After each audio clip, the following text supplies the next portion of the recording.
যে যুব সমাজের মাধ্যমে এই পরিবর্তন এসেছে, অবশ্যই তাদের প্রতিটা ব্যক্তিকে এবার ভোটার তালিকায় অন্তর্ভুক্ত করতে হবে।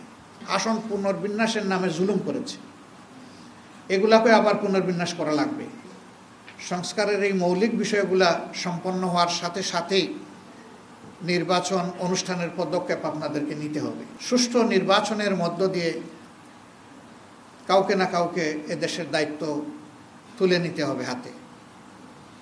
এই সুষ্ঠু নির্বাচনকে সামনে রেখে আমরা বর্তমান ইন্টারিম গভর্নমেন্টের কাছে দাবি জানিয়েছিলাম যে আপনারা কতিপয় গুরুত্বপূর্ণ বিষয়ে আপনাদেরকে সংস্কার সাধন করে সুষ্ঠু নির্বাচনের জন্য সমতল মাঠ তৈরি করতে হবে। এর জন্য একটি রোডম্যাপ দরকার। এরপরে আমরা বলেছিলাম যে সংস্কারের এই মৌলিক বিষয়গুলা সম্পন্ন হওয়ার সাথে সাথেই নির্বাচন অনুষ্ঠানের পদক্ষেপ আপনাদেরকে নিতে হবে। আবারও আমরা একই কথা তাদেরকে বলবো। পাশাপাশি সুষ্ঠু নির্বাচনের অন্যতম মৌলিক দুটি বিষয় অঙ্গাঙ্গিভাবে জড়িত। একটি হচ্ছে রাষ্ট্রের সকল প্রাপ্তবয়স্ক নাগরিককে ভোটার তালিকায় অন্তর্ভুক্ত হওয়ার সুযোগ সৃষ্টি করে দেওয়া।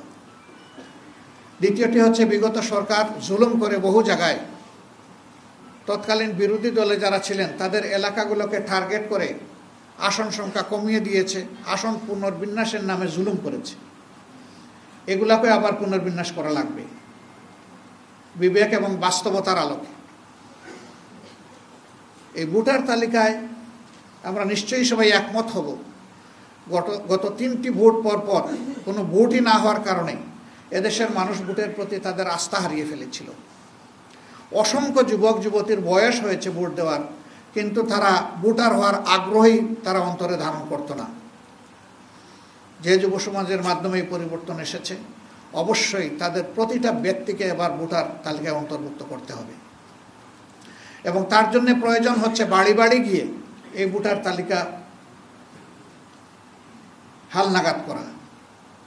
এর জন্য যৌক্তিক যে সময় লাগবে সেটা অবশ্যই সরকারকে আমরা দেওয়ার পক্ষে।